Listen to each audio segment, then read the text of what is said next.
Welcome to Wilkesboro Community Access Television. This is Capital Conversations. I'm Dennis Martin, and with me today is Representative David Bickford and Representative Kurt Welper. They represent, what district is it again? Stratford. Stratford and New Durham. District 3. District 3, yes. I'd like to ask Kurt, first time, you're a newbie in the State House. I'm a rookie. This is your first opportunity to serve the New Hampshire public. Why did you run for public office? Well, I guess there's a number of parts to this. One of them is I just consider it part of my civic duty. I've been involved in politics for quite a long time in various different ways as a, what you want to call a special interest advocate. One of my previous hats, I was chairman of the Stratford County Republicans. But I couldn't really get involved in partisanship because I was working for the federal government.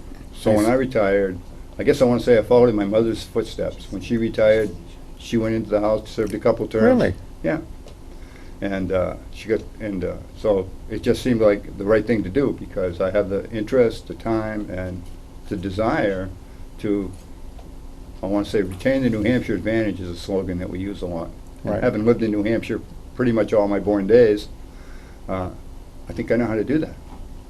So, Dave, you've been on here a number of times. This is your 6th or 8th term in the House, New Hampshire House. You're also a selectman from New Durham.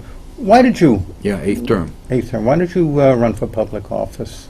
Well, the state party called and asked if I'd put my name in again.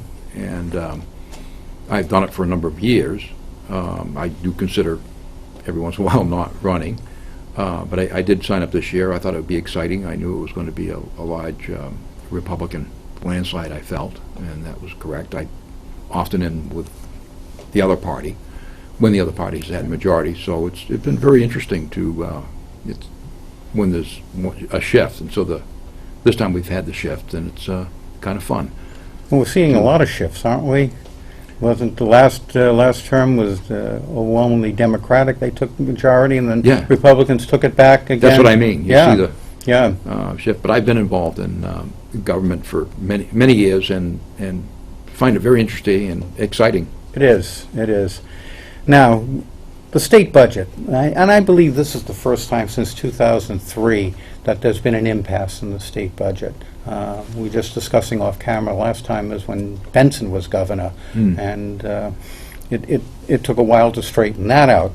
But there are some really contentious issues, or issues that the legislature really disagrees with the governor. I'm going to ask you both your opinions on this. I'm going to ask Kurt first. One of the disagreements is the state employees' contract. right. Where's the impasse there that you Well, see? So, first of all, I think it's important to say that most of the state employees are going to get raises anyway. So that's on the table, and there's going to be 4 or 5% they get their step raises, and so they will continue to they will have more pay than what they had before. The problem we have is that when administrators in the government, and it doesn't matter whether you're talking about the school board or you're talking about state, negotiate with the unions, there's no incentive for the administrators to actually be tough negotiators. Because it's easy for them to say yes to union demands and expect that taxes are going to go up to pay for it, or that people are going to find the money elsewhere to pay for it.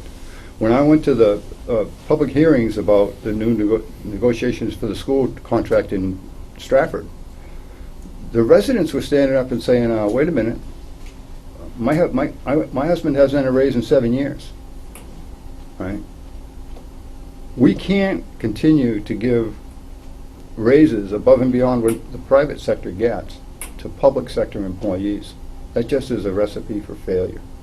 But so it falls to the legislature to say, hold on a second, this isn't right. We're already giving substantial benefits, increases in compensation through other types of benefits as part of existing contracts, so healthcare benefits, those types of things. To getting step raises is not, nobody else is getting these kinds of raises, and we shouldn't be giving them to public employees either. Dave, your opinion on that? Well, I have to agree with the administration, and that's a problem throughout, that they don't know how to say no. Yeah. I see that, as he points out, throughout town government or wherever. There's a lot of pressure that comes to, hey, give me more. That's for sure. And See that. and then you look around you and you say, well, geez, not everybody else is getting more. Why should it be that way here? You know, we say we need to do something about inflation, and it is inflationary when you just keep saying sure, and it makes you feel good. Oh boy, look at that! I gave Yeah. someone a raise when it was really somebody else's money. Yeah, That's easy. That's easy to do when it's somebody else's money. So Kurt's dead on. I think on Okay. his analogy. Yeah. Medicaid expansion, Kurt. That's a disagreement. That's a disagreement. It's my understanding of this, that a deal was struck 2 years ago, or a year ago, between the governor and the Senate. They would do Medicaid expansion on a 2-year trial, and in the second year, which would be next year, we would revisit that and evaluate how it was going and whether or not it should continue. The governor somehow feels like that has to be included in this budget, which is a total violation of the agreement, and everybody's known. I mean, one of the first things I heard when we started talking about budgets was that Medicaid would not be in the budget because of that agreement, and there was going to be a standalone bill next year to evaluate and decide whether or not we wanted to continue Medicaid expansion. So I think it's just a question of the governor's trying to play politics. Dave?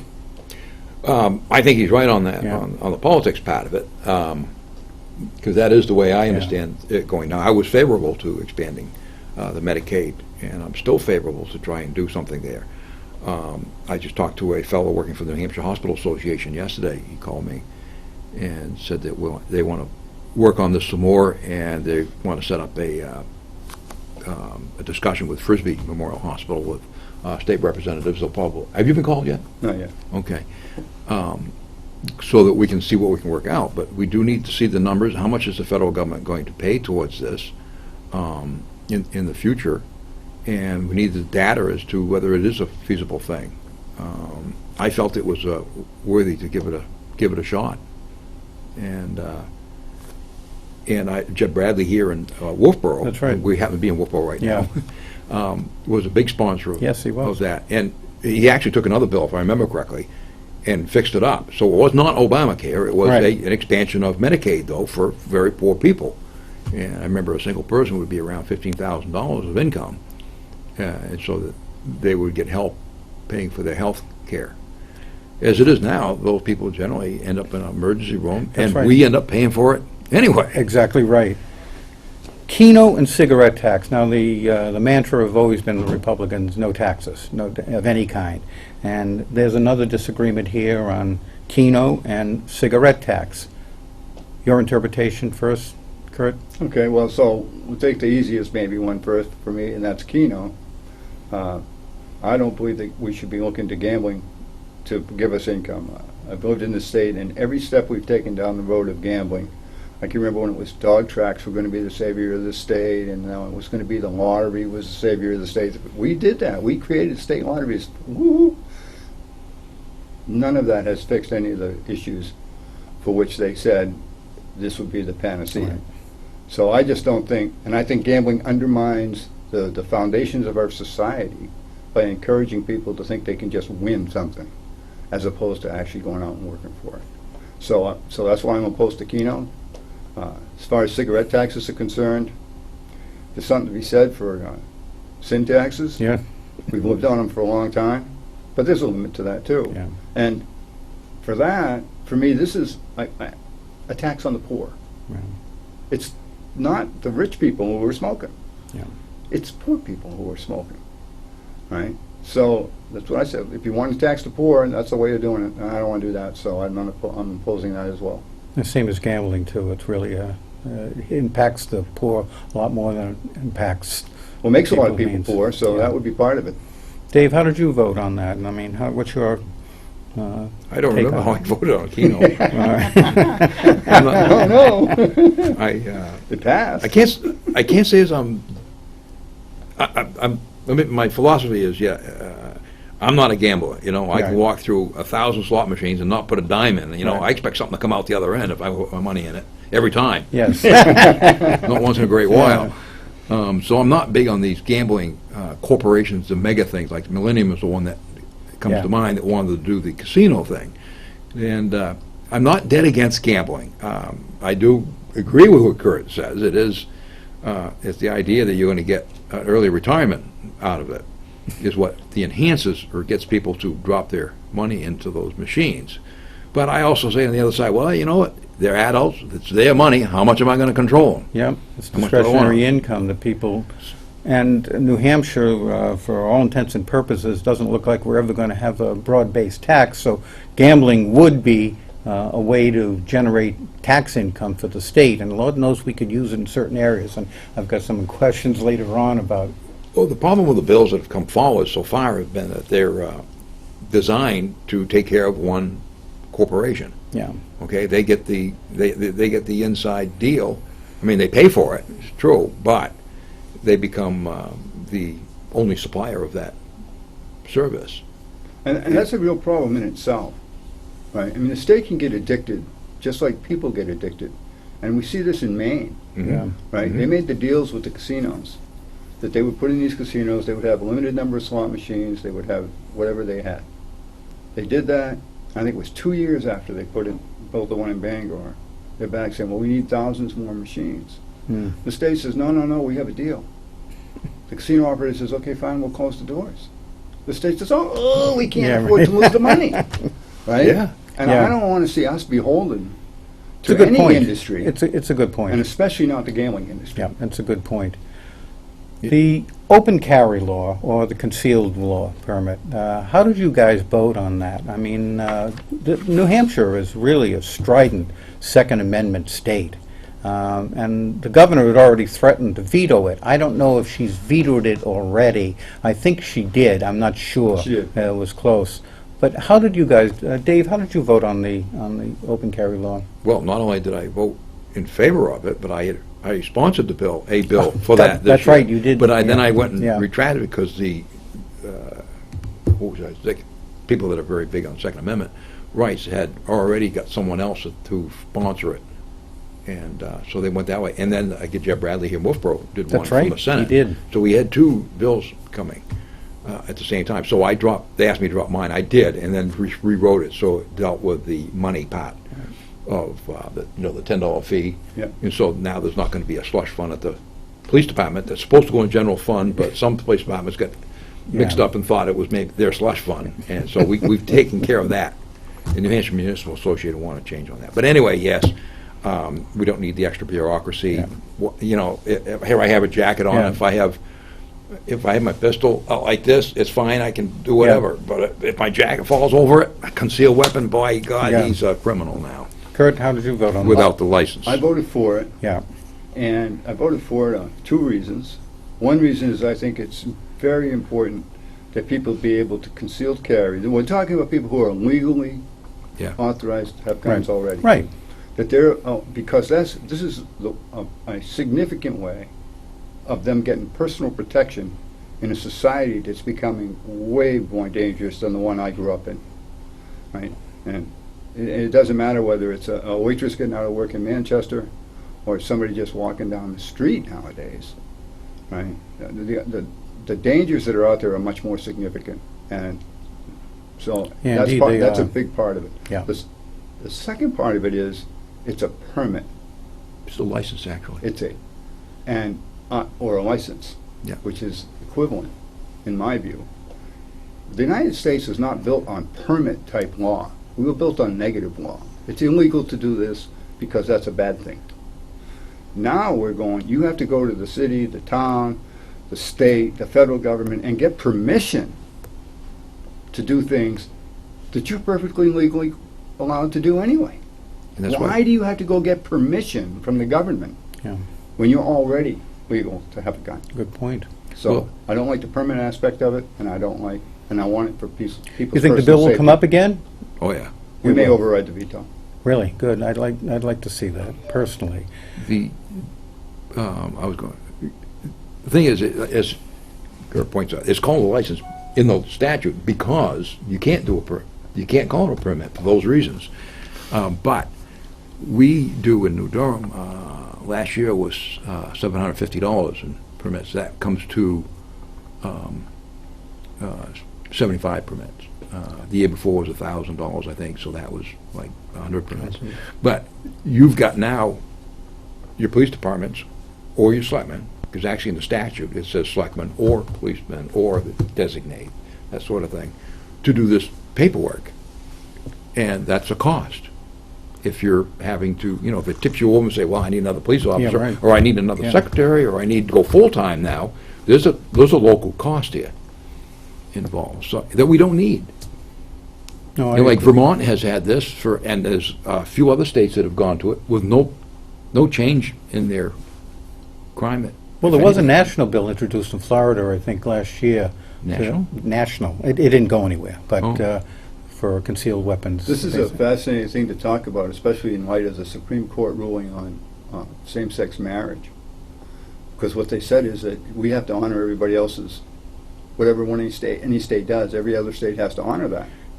Well, what about if you have a concealed carry permit, or if you're just allowed to carry concealed in your state, and you go to a state that doesn't allow that? Why don't they have to honor that?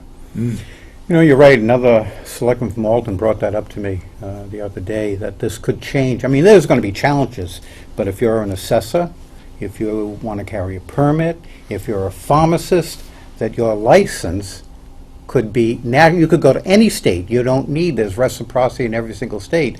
And I said, well, I think there's going to be challenges to that, but that, he said it was an unintended consequence of Obamacare. I said, well, I'm not so sure it was, but, but incidentally. There are enough of those anyway. Yeah. Now, back to the federal level again.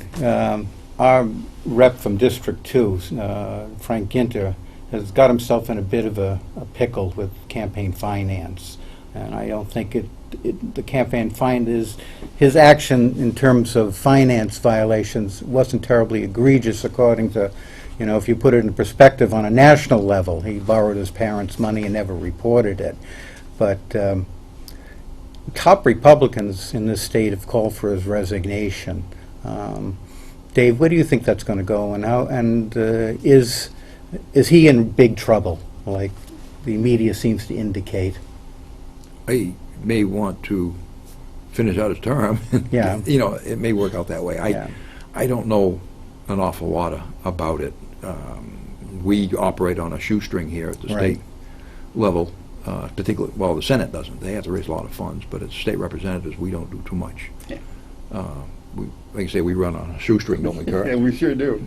Well, I mean, the act itself wasn't terribly egregious. I mean, if you put, like I said, put it into perspective of what's going on the national level, and abscam and all these other, you know, it wasn't. with naming his parents' money. Yeah, and well, saying, well, but his it's money, or- the fact that one of the major publications, they said, he's a damn liar.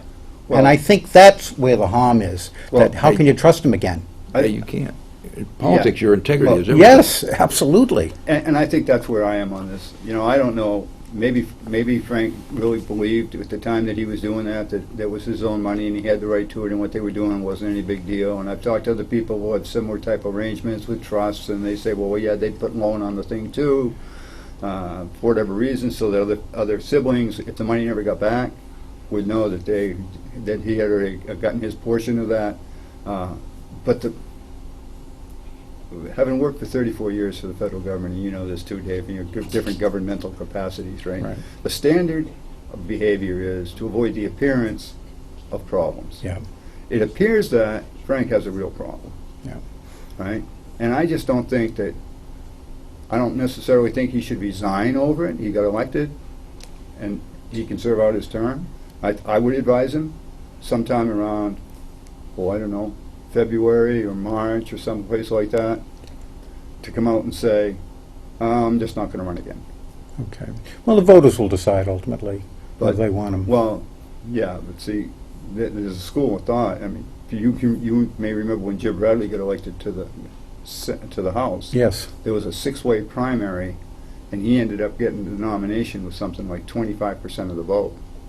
And Frank may well think he can do the same thing, no matter how many challenges there are to him. That's interesting. I don't particularly care for the idea of these top people that call themselves anyway top Republicans trying to make these kind of decisions. I saw it done with Ray Burton, who was the executive counselor and a very popular one, and they should have just kept quiet and kept it to themselves and let things play out the way they are rather than make a decision that's really not theirs. Property taxes. All of us in New Durham, and Dave, you've heard me complain about this constantly, property taxes. It really isn't, I mean, as selectmen, I think as local administrators, local government, I think most selectmen and select people want to keep the taxes as low as possible. But there are things beyond your control that just can't be done. County government and the cost of education. Now, my tax bill is 70% of it's devoted to education. And I read an interesting statistic about administration, and it's systemic throughout the entire, we're talking about college level down. One junior college administrator in this state went from a $45,000 salary to a $150,000 salary in less than 4 years. That, to me, speaks volumes of where the problem is, not with teachers, but the administration. Now, there's been 2 lawsuits in this state over education. None of it's gone anywhere. Taxes still keep going up in property taxes, and educational taxes still continue to go up. As legislators, and you're on the county government and municipal committee. We both are. You both are. No, you're on. I'm on judiciary. On judiciary. Oh, I'm sorry. I thought you Yeah. were county government. Yeah. Yeah. So We got to talk about thought that you- after. I mean, what can be done? A voucher system failed. Should it be brought up again where parents have the choice and a lot of this administration would be done away with? Or what? What alternatives do you have for the legislatively deal with this tax problem? And it's become an increasing burden on middle class. We're, I think, 7th in the country on property taxes. Huh. So. Better than I thought. Yeah, I thought we were like second or third. Yeah. Vermont is higher than us. Go ahead, you address this, Kurt. You're a legislator. I think that Arizona's got a good idea for this. And I say that because philosophically it aligns with where I think we should be going. And that is, if the state has the responsibility for education and wants to set an adequacy number, which we do in the legislature, then that money ought to go with the child. And wherever that child goes to school, whether it's a charter school, a private school, or if they homeschool, that adequacy number ought to go with them. So we shouldn't be arguing about, are we going to increase the charter school amount by $500 or $1,000? No, they should get the adequacy number, just like anybody else would. And if you want to homeschool your children, that money's available to you as well. So that's one place I think we should go. And I think that's a if you voucher open up system. some of those, Yeah. a lot of those things would save a substantial amount of money, because the government schools are very expensive. Now, part of the reason they are is because we've transferred so much health care into the school system. And I think it's been to the detriment of the education of our students, and certainly to the cost for taxpayers. You said health care? Health care, yes. I don't understand that. Well, we mainstream a lot of students that wouldn't have normally been in school very long ago. Right here in Rochester, they had a student that was virtually incapable of any form of communication, blind. Oh, I see what you mean. Right? Yeah. I think it was $30,000 a year. Yeah, special needs. They had to pay Oh. for that child to get whatever level of education, education. they possibly could, right? Yeah. And you can't. I mean, you can't, but they're going to spend whatever it is, and they are spending it because there was a lawsuit about that. Well, Dave, But yeah, special ed has moved a lot of the staffing needs, a lot of the paraprofessionals and things like that are doing like one-on-one care with students. I've Right? heard- And now it's part of our education funding, right? Which it really shouldn't be. No, it should be separate. The voucher system was tried once before in New Hampshire and didn't pass. Oh, more than once. Several times. Really? After the Claremont decision. Even I did sponsored some ways to get out of the system we're in, which is you have to support the institution, not the person. That's where Kurt's going. So that's what the hang-up became. And we never could get the, even on, I don't think we even got it on a ballot, for the public to vote on, because it has to be constitutional It has to be. change. So that would be the time that there would be a. According to all the legislation that's been tried, they've come back and said no. Well, how would one get it on the ballot? How would one get it on the The- ballot? we're not a we're not a The referendum. legislature can do it by, was it 2/3 vote? I can't remember now, both Constitutional parties. amendment? And yeah, get a constitutional amendment started. It's called CACR. Yeah. But they really make it out the door So I'm not understanding that concept at all. to support the institution. Why it would require any kind of constitutional amendment, and because all we're saying is that the state will pay a certain amount of money Yeah. toward the education of every child, And that makes sense. right? So here you go. And it What gives they it- do that, what they do in Arizona is they created education savings accounts, and they said, this is what we'll do. If you want to, every parent is entitled to that amount of money for the education of each child that they have. And they can take it and put it in an education savings account, and they can use it for the education of their child. Yeah, I And if think, they use that during K through 12, that's fine. yeah. If they don't, like if they homeschool, they might not use that whole adequacy number, then they get to keep it. And it Yeah. gets, but it has to be used for later on education. I don't see why that Well, would you- require any kind of constitutional amendment. Well, it's been brought up I could be many, wrong. many times. I believe it's passed. I'm not a constitutional And, lawyer. Well, I'd like That's what to, it is. I think most people that, that pay taxes would like to see some viable alternative to where the taxes are going in terms of education. I mean, We have to support the schools. It's sort of like the library, yeah. okay? It's like, we don't give people so much money so they can go to the library and keep the money if they don't want it. We have to support it's like supporting that. So we have to support the institution, the public education institution.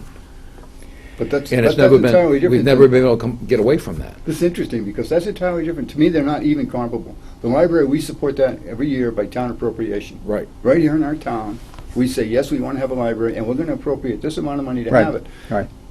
That was what we did in New Hampshire prior to the Supreme Court's egregious Claremont rulings, right?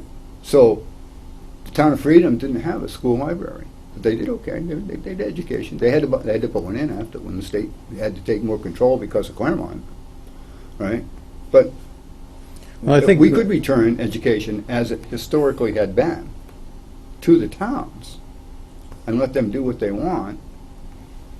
Well, there would probably be more oversight. County government's also a major problem, too. Most states have abolished county Oh, right. government, all right? They And have? No. Massachusetts It's the other way did. around. Massachusetts It's the other way abolished around, county. yeah. Yeah. Massachusetts. Most states, the county is the But government. Yeah. We have to pay that in our tax bill, and we have no say over it. Oh, yeah. Oh, you don't have any, you do. the voter. Me, no. the voter. Well, you don't vote on it, that's right. That's It's right. It's more of a representative government. We do. Yeah, your state David, I do. representatives within that county are the ones that approve the budget. Or if they don't vote on it, it becomes the budget Right. that the commissioners bring forward. Well, I think a great question for next time is whether we need a constitutional amendment or whether the legislative could do it within its own power on this voucher system, because I think that might be a viable alternative. The first one I've heard here since we've been doing these shows. What alternative does the taxpayer have in lowering our percentage that we devote to education? I like what you point out about Arizona. I wasn't aware of that. But I know that Massachusetts had tried the voucher system, and it failed because of primarily the teachers' lobby. So after the end of August, you can have me back. I'll be better boned up on this, because I'm Good, going to good, a and yeah, seminar on that. Yeah, I'd love that. I expect you both. Now, getting down near the end, the presidential primary. New Hampshire becomes the political center of the universe during the presidential primaries. Do you guys have any predictions? You know, this may be difficult. There's now 15 candidates running. And as we discussed off camera, with 15 candidates and counting, if they all make the primary, 200 votes may decide who's going to win the Republican primary in this state. You guys have any predictions? How about you, Kurt? On who's going to win? On who's going to win? Oh, my goodness. No, I None. don't think I could go that far. Clueless. I mean, so I can't do anything but very far beyond the traditional evaluation of this. Jeb Bush has got a great resume, Yeah. and $150 or $60 million has to be the favorite. Right. In my opinion, Don Trump is a flash in the pan, and as he's going to wear out his welcome probably before Thanksgiving. But you never know. Yeah, you right? don't. Dave, how about you? I mean, 15 candidates is hard. Do you like anybody? Oh, like too many. Yeah. Yeah. Well, I always enjoy listening to Rand Paul. Yeah. I always enjoy listening to his father. Yeah, Um, yeah. A libertarian. They comes from a different direction. Yep, It's worth absolutely. listening to. Foreign affairs is an important thing to be looking at. Right now, of course, Iran's in the news, and the deal that the president's working on the nuclear Well, I stuff. hope that goes through. I'd like to see it where war is not an option. Yeah. In terms of negotiations of war, I think I'd choose negotiations all the time. Well, gentlemen, I'd like to thank you very, very much for coming on, and we're going to come back and talk about the voucher system. Yeah, we just get started. Some point. I mean, that's- You're into it. turning us out. Yeah, that's a whole show on the educational. Well, it could be, tax. yeah. Yeah. I mean, that's one of the things for me as being a rookie, is getting involved in some of these things. I never had any idea of how deep you had to get into a lot of different things. Oh, in, yeah. in order to Yeah. serve in the Yeah, House yes. and try to be a responsible representative, right? And it doesn't matter whether, like on judiciary, so it's landlord tenant issues, or it's life issues, or it's how do you do education. Right. Well, I'd like to thank Representative Dave Bickford and Representative Kurt Welper for joining us on Wolfboro Community Television, and we'll be back again, and thank you all for joining us today. Thank you. Thank you, Dennis. I didn't even get through half.